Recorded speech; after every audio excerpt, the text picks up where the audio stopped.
Hi, எல்லாருக்கும் வணக்கம். நான் எம்எஸ் கிச்சன்லேருந்து உதவி பேசுகிறேங்க.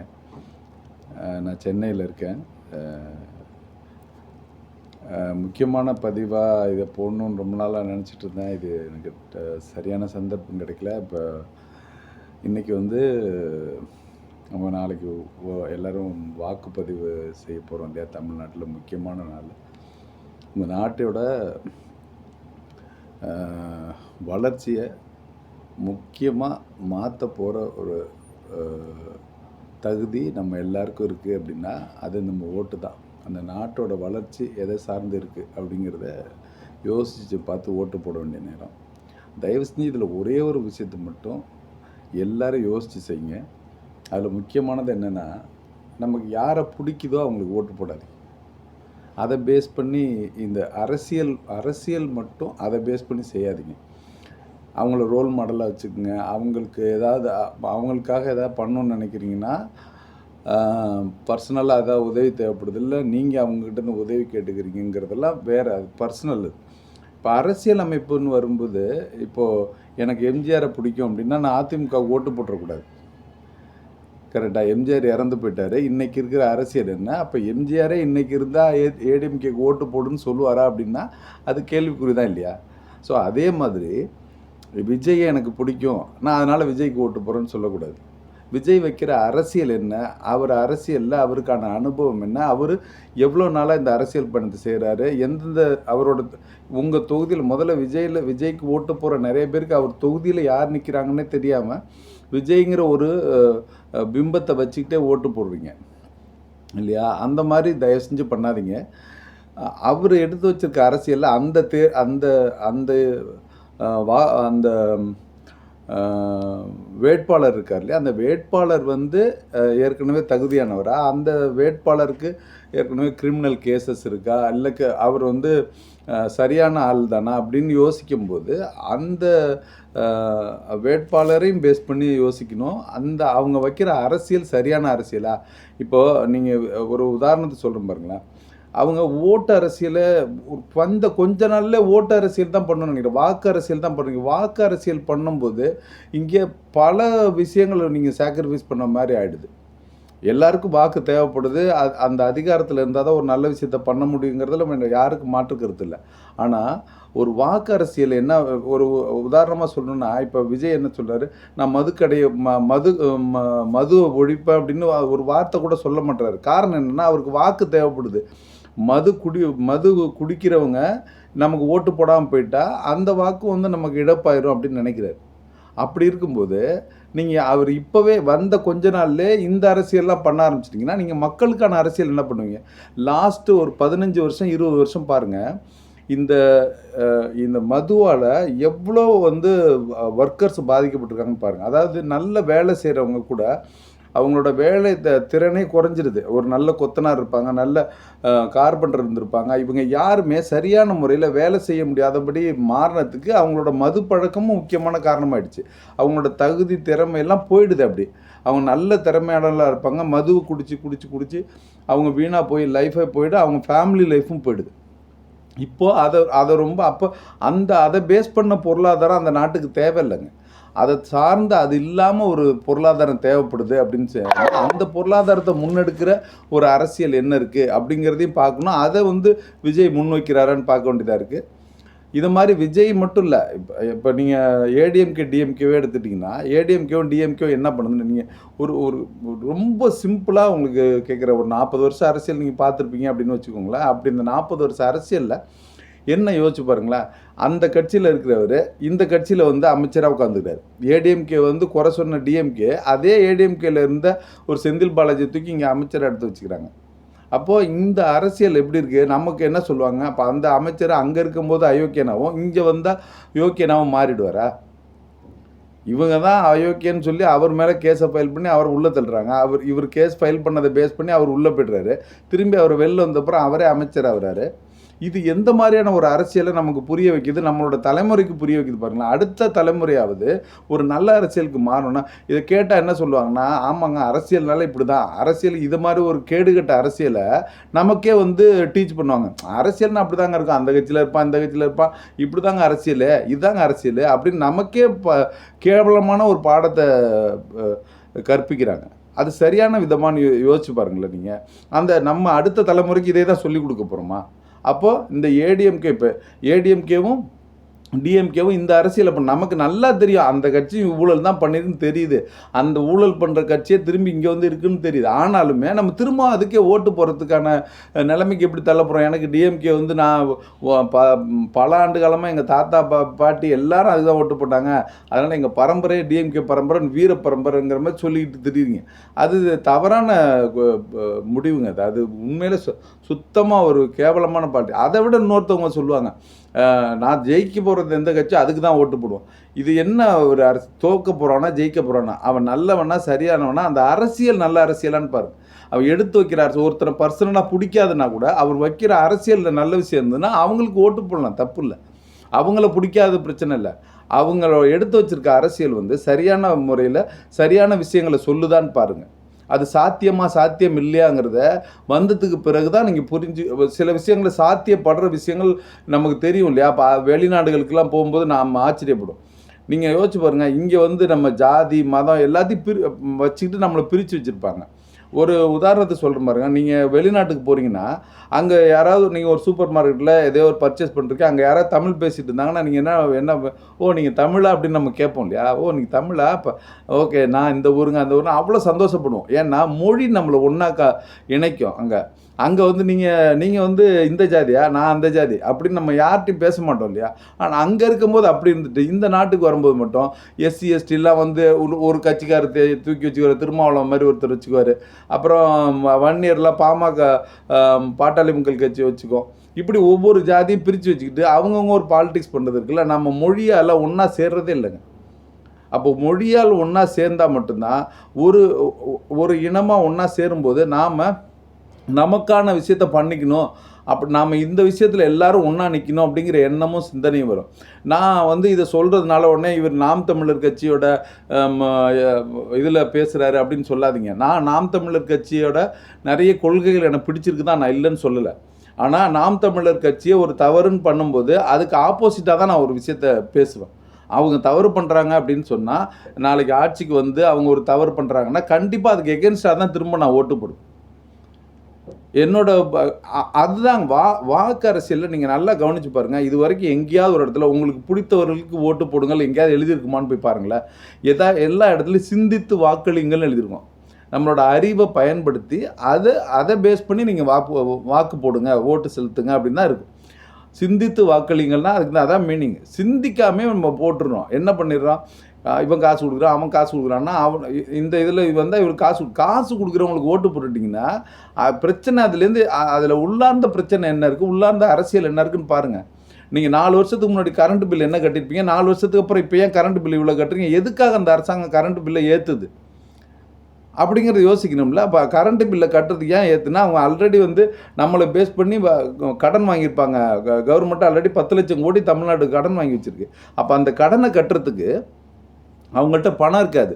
அதுக்கு ஒவ்வொரு நாளும் வட்டி கட்ட வேண்டியது இருக்கும். அந்த வட்டி யார்கிட்டேருந்து வாங்க வேண்டியது இருக்குது, நம்மள்ட்டேருந்து தான் வாங்கணும். அப்போ நம்மள்ட்டேருந்து வாங்கினா நம்மளோட அத்தியாவசிய தேவையில் தான் கை வைக்கணும். பெட்ரோல் நம்ம அத்தியாவசிய தேவையாக இருக்குது. நீங்கள் வேணால் இந்த எலெக்ஷன் முடிஞ்சோன்னே பாருங்கள், ஆல்ரெடி ஷெல்லுலலாம் பெட்ரோல் வந்து 118 ரூபா. எதனால், இந்த எங்கேயோ ஒரு இடத்துல போர் நடக்குது, அவங்க போகிறனால கச்சா எண்ணெய் விலை அதிகமானுச்சு, நம்ம 118 ரூபா ஆகிட்டாங்க. நம்ம எலெக்ஷன் காரணமாக இந்த பெட்ரோல் விலை ஏற்றிட்டா இப்போ இந்த ஆட்சி வர முடியாதுங்கிறதுனால கம்முன்னு அடக்கி வாசிக்கிறாங்க. எலெக்ஷன் முடிஞ்சோன்னே பாருங்கள் இதோட ரேட் என்ன ஆகுதுன்னு, பெட்ரோல் ரேட் என்ன ஆகுதுன்னு பாருங்கள். இப்படி நிறைய பொருளாதார ரீதியாக நிறைய சேர்ந்துருக்குங்க. நீங்கள் பொருளாதாரத்தை ஒரு நாடு உணவு உற்பத்தியை தயாரிக்காத எந்த நாடும் பொருளாதாரத்தை பெருசாக வளர்ச்சி அடையவே அடையாதுங்க. ஒரு நாடு பொருளாதாரத்தில் வளர்ச்சி அடையணும்னா அந்த நாடு உணவு உற்பத்தியை சரியாக செய்யணும். வேளாண் பண்ணுற எல்லா நாடும் பெரிய சிறப்பாக வருங்க. ஒரு சில நாடு ஒரு வேளாணை நம்பியே மட்டும் இருக்கும். இப்போ டென்மார்க் எடுத்திங்கன்னா பாலை மட்டுமே நம்பி இருக்கு பாருங்கள். அப்போ அந்த உணவை சார்ந்து அந்த பாலுங்கிற உணவு சார்ந்த ஒரே ஒரு விஷயத்தை வச்சுட்டு ஒரு நாடோட பொருளாதார வளர்ச்சியே பண்ண முடியும்னா அப்போது இங்கே வேளாண்ணை சரியாக கட்டமைக்கிறதே இல்லை. வேளாண் பண்ணுறவங்களுக்கு இலவசமாக இதை கொடுக்குறேன் அதை கொடுக்குறேன்னு சொல்கிறது பதிலாக அவங்களுக்கான வசதியை செஞ்சு கொடுத்து அவங்களுக்கான வேலைவாய்ப்பை உருவாக்கிட்டிங்கன்னா அவங்க அதுக்கான ஆர்வத்தை காட்டுவாங்க. நீ 4 மாடு வளர்த்து 4 இவ்வளோ பால் கொடுத்தீங்கன்னா உனக்கு மாதம் இவ்வளோ பைசா தரேன், கவர்மெண்ட்லேருந்து இவ்வளோ காசு தரேன், இல்லைன்னா கவர்மெண்ட் இந்தந்த வசதியெல்லாம் உன் குழந்தைய இந்த மாதிரி படிக்க வைக்கிற இந்த மாதிரி விஷயத்த பண்ணுறேன், அதுக்கான கட்டமைப்பு எல்லாம் செய்கிறேன்னு சொல்லுங்கள். ஆர்வமாக நிறைய பேர் முன்னுக்கு வருவாங்க. அப்படி தற்சார்பு பொருளாதாரத்துக்கு வரும்போது தான் அவங்கவுங்க இப்போ ஜெயலலிதாவே ஒரு மாடு ஆடெல்லாம் எதுக்கு அந்த டைமில் கொடுக்குறேன்னாங்கன்னா, நீ உன்னோட வாழ்க்கையை நீ பார்த்துக்க, அந்த மாட்டை வச்சு ஒரு பாலை கறந்து நீ உன்னோட வாழ்க்கையை பார்த்துக்க, ஒன்றை நீ எங்களை சார்ந்து இருக்காது, தற்சார்புக்கு போங்கிறேன். அப்போ தற்சார்பு பொருளாதாரத்தை முன்னெடுத்து வைக்கிறதே பார்த்திங்கன்னா, இங்கே எனக்கு தெரிஞ்சு இந்த 4 பேரில் நாம் தமிழரோட வரைவரையில் மட்டும்தான் இது இருக்குது. ஏன் இந்த 3 பேரும் பேசாத இலவசத்தை பற்றி பேசாத ஒரே அரசியல் நாம் தமிழர் அரசியலாக தான் இருக்குது. அதனால் நான் விவசாயத்தை ரொம்ப ஆதரிக்கிறேங்க. தமிழ் தேசியத்தையும் விவசாயத்தையும் நான் தமிழ்நாட்டில் இருக்கிறதுனால தமிழ் தேசியத்தை ஆதரிக்கிறேன். அவ்வளோதான். என்னோட மற்ற எந்த லாஜிக்கும் அதில் இல்லை. அது இல்லாமல் விவசாயம் சார்ந்து இங்கே நிறைய தொழில் இல்லை. விவசாயம் பண்ணிட்டு இருக்கவங்க எத்தனை பேர் தற்கொலை பண்ணிக்கிறாங்க, விவசாயம் பண்ணிட்டு இருக்கவங்க எத்தனை பேர் அதை விட்டு வெளியில் போயிடுறோம் அப்படின்னு பார்த்தா அது ரொம்ப மோசமாக இருக்குது. இப்போ தான் நிறைய பேர் இப்போ ஐடியில் படித்தவங்களாம் சில பேர் நம்ம விவசாயம் பண்ணலாம் அப்படின்னு நினச்சி போகிறாங்க. அதில் சில பேருக்கு சக்ஸஸ் ஆகுது, சில பேர் திரும்பியும் அது சரியாக வரல அப்படின்னு நினச்சிட்டு போயிடுறாங்க. இது எல்லாமே நடக்குது. இது எல்லாத்தையும் சரியாக இருக்குன்னா இதை யார் எடுத்து நடத்த முடியும்? ஒரு அரசாங்கம் தான் சரியாக செய்ய முடியுங்க. வேளாண் துறை அரசாங்கத்து பக்கம் போகும்போது தான் அது பெருசாகுங்க. அரசாங்கம் பெரிய அளவில் அது மேலே கவனம் செலுத்தணும். அந்த மாதிரி கவனம் செலுத்தக்கூடிய ஒரே ஒரு கட்சியாக இன்றைக்கி வரைவரையில் கொடுத்துருக்காங்கன்னா அது நாம் தமிழர் மட்டும்தான். அவங்க இதை மட்டும் சொல்ல, திடக்கழிவு மேலாண்மை, அந்த பிளாஸ்டிக் பொருளெல்லாம் பயன்படுத்தி என்ன பிளாஸ்டிக் நம்ம நிறைய பயன்படுத்துகிறோம், அந்த பயன்படுத்துகிற வீணடிக்கிற பொருளை என்னென்னலாம் பண்ணலாம், அவ்வளவுக்கும் வரைவரை கொடுக்குறாங்க. அதுக்கு வீடியோ அது ஒரு ஏஐ யூஸ் பண்ணி வீடியோ காட்டுறாங்க. இது எல்லாத்தையும் அவங்க முன்னெடுக்கும்போது அந்த மாதிரியான அரசியல் நமக்கு தேவைன்னு நம்ம நினைக்க வேண்டாமா? நாம் இந்த இலவசத்தை கொடுக்கறதுக்கும் இந்த கட்சியிலேருந்து எம்எல்ஏவாக இருக்கிறோம், அந்த கட்சி நாங்கள் 40-50 வருஷமாக பார்த்துட்டோங்க. இந்த 2 கட்சியும், இந்த 2 கட்சிக்கு ஓட்டு போட்டுட்டோம்னா நம்மளை விட மகா முட்டாள் எவனுமே இருக்க மாட்டான். நல்லா யோசிச்சு பாருங்க. நல்லா உங்களுக்கே தெரியும், இந்த 2 கட்சியுமே ஊழல் பண்ணியிருக்குன்னு தெரிஞ்சே திரும்பி அதுக்கே சப்போர்ட் பண்ண வேண்டிய கட்டாயத்துக்கு நம்ம எப்படி தள்ளப்படுறோம்? அவருக்கெல்லாம் இன்னும் டைம் இருக்குது, விஜய்க்கெல்லாம் இன்னும் டைம் இருக்குங்க. இந்த நாம் தமிழர் கட்சி பிள்ளைகள் கிட்டத்தட்ட ஒரு 15 ஆண்டுகளாக போராடிக்கிட்டே இருக்கிறாங்க. நிறைய விஷயத்துக்காக போராடுறாங்க. கையூட்டு பாசறைன்னு வச்சுருக்காங்க. இந்த மாதிரி நிறைய விஷயம். நீங்கள் தமிழ்நாட்டில் எங்கே உங்களுக்கு ரத்தம் வேணும்னாலும் ரத்தம் கிடைக்கும். இந்த மாதிரி சின்ன சின்ன விஷயத்தை அவங்களால அரசு அதிகாரத்தில் இல்லாமல் அவங்களால எதெல்லாம் செய்ய முடியுமோ அதெல்லாம் செஞ்சுட்டே இருக்காங்க. சரிங்களா? அதை அவங்க செய்யாத அப்புறம், ஆனால் அவங்க வச்சிருக்க அரசியல், நீங்கள் சீமான் உங்களுக்கு பிடிக்காது அப்படிங்கிறதுனால நான் சீமானை ஆதரிக்கிறோம் இல்லைங்க, ஆனால் தமிழ் தேசியத்தை ஆதரிக்கிறேன். நான் தமிழ் தேசியத்தை ஆதரிக்கிறேன். சீமான் இன்னைக்கு உயிரோடு இருப்பார், நாளைக்கு இறந்து போயிடுவார், செத்து போயிடுவார். அவர் போனால் போட்டுங்கிற பற்றி நான் யோசிப்பேன். தமிழ் தேசியத்தை ஒன்று வச்சுட்டு போயிட்டார். அந்த அரசியலை முன்னெடுத்து இது மாதிரியான ஒரு நல்ல விஷயத்தை செய்யணும்னு ஒருத்தவங்க முன்னுக்கு வராங்கன்னா அவங்கள சப்போர்ட் பண்ணாத. மாற்றம் வேணும்னு நம்ம நினைக்கிறோம். மாற்றம் வரும்போதெல்லாம் சரியான ஆட்களை நம்ம சூஸ் பண்ணுறதே இல்லை. முன்னாடி ஒரு மாற்றம் வரும்போது கமலஹாசன் வருவார். அவர் ஒரு பஞ்சாயத்து பண்ணிட்டு போயிடுவார். அதுக்கப்புறம் அதை பேஸ் பண்ணி இவங்களை காலி பண்ணது பார்ப்பாங்க. அப்போ அவர் போய் திரும்பி ஏடிஎம்கே டிஎம்கேல சேர்ந்துருவார். அதுக்கு முன்னாடி மக்கள் நல்ல கூட்டணின்னு வச்சுருப்பாங்க. அவங்கள என்ன பண்ணுவாங்க, ஏடிஎம்கே டிஎம்கேல போய் திரும்பி சேர்ந்துருவாங்க. இப்படியே ஒவ்வொரு முறையும் பண்ணும்போது என்ன ஆகுதுன்னா, நல்ல மக்கள் இல்லையாங்கிறது செகண்டரிங்க.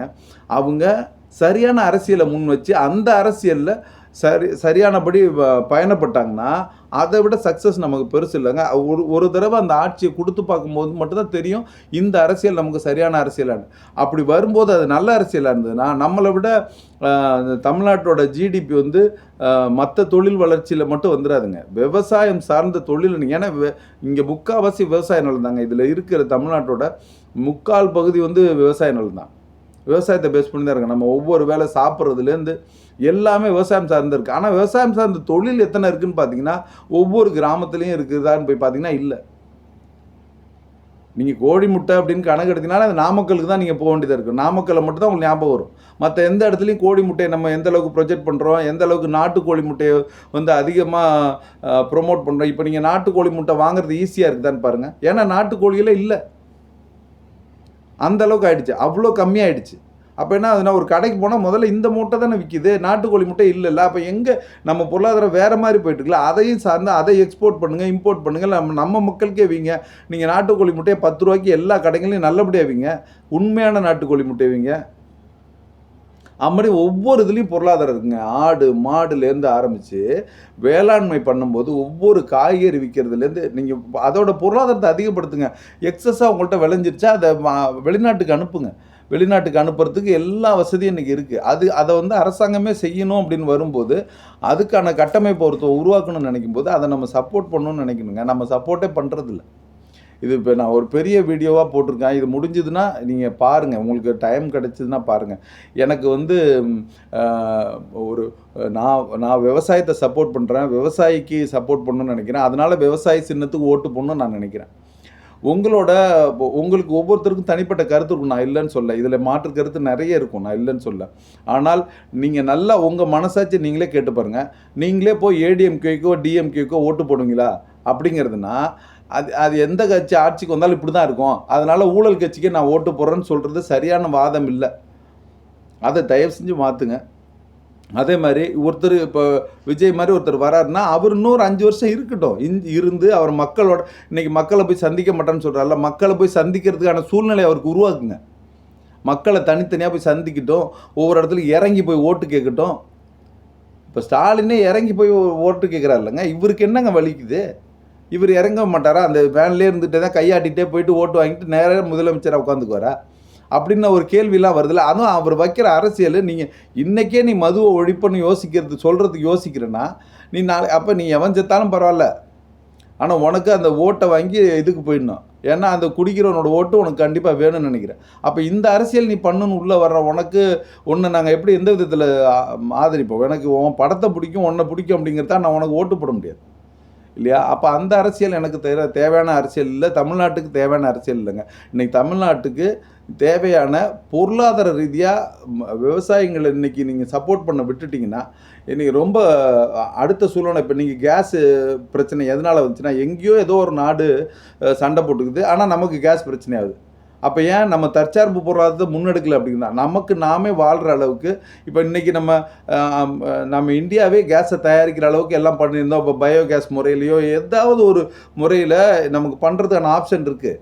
ஆனால் அந்த ஆப்ஷனை வந்து நம்ம முன்னெடுத்து சரி பண்ணிக்கிறது கிடையாது. நம்மளோட வேஸ்டேஜ் எல்லாம் எப்படி சரியாக பிளான் பண்ண, அதை வேறு கண்ட்ரிக்கு போகும்போது, வேறு நாட்டுக்கு போகும்போது நம்ம எவ்வளோ பார்க்குறோம் இல்லைங்க. அதை விஷயத்தை என்றைக்காவது இப்போ நம்ம நாடு வந்து சரியாக முறைப்படுத்தியிருக்கான்னு பார்த்தீங்கன்னா 50%க்கு மேலே இல்லை, 70%க்கு மேலே இல்லைன்னு தாங்க சொல்ல முடியும். மற்ற நாடெல்லாம் விவசாயத்தை பெருசாக சப்போர்ட் பண்ணுவாங்க. பில்கேட்ஸ் எவ்வளோ பெரிய விவசாய நிலத்தை வாங்கியிருக்காங்க, எத்தனை கோடி, எத்தனை 1000 கோடி அவங்க விவசாயத்தில் இன்வெஸ்ட் பண்ணியிருக்காங்கன்னு போய் பாருங்கள். தெரியாமல் பண்ணலைங்க அவங்க. விவசாயம் இனிமேல் அடுத்த சூழ்நிலைக்கு இதுக்காக தான் தேவைப்படும்னு தெரியும். சரிங்களா? நீங்கள் ஒவ்வொரு வேளை உணவு சாப்பிடும் போதும் ஒரு விவசாயியை பற்றி யோசிக்கணும் அப்படிங்கிறது உங்கள் எல்லாருக்கும் தெரியும். ஆனாலும் விவசாயத்தை சப்போர்ட் பண்ணுறது இல்லை. அட்லீஸ்ட்டு இனிமேல் விவசாயத்தை நம்ம சப்போர்ட் பண்ணுவோம், விவசாயிக்கு வாக்களிப்போம் அப்படின்னு சொல்லி உங்களை எல்லாரையும் கேட்டுக்கிறேன். நன்றி. என்னோடய கருத்தில் தவறு இருக்கலாம், தயவு செஞ்சு மன்னிச்சிருங்க. அது மாதிரி தவறு இருந்துச்சுன்னா நான் வந்து எந்த கட்சியும் ஆதரிக்கிறதுக்காக சொல்லலை. இன்றைக்கி இருக்கிற அரசியல் சூழ்நிலை இதுக்காக சரியாக இருக்கும்னு நான் நினைக்கிறேன், அவ்வளோதான். நாளைக்கு இந்த அரசியல் சூழ்நிலை இவங்க வந்ததுக்கு பிறகு இதெல்லாம் சரியாக வைக்க முடியல, இதெல்லாம் சரியாக செய்ய முடியல, இதில் தவறு இருக்குன்னு நினச்சா கண்டிப்பாக இவங்களுக்கு எகென்ஸ்டாக தான் நான் பேசுவேன். இதுதான் என்னோடய ஸ்டாண்டு. சரிங்களா? வாழ்த்துக்கள். எல்லோரும் போய் ஓட்டு போடுங்க.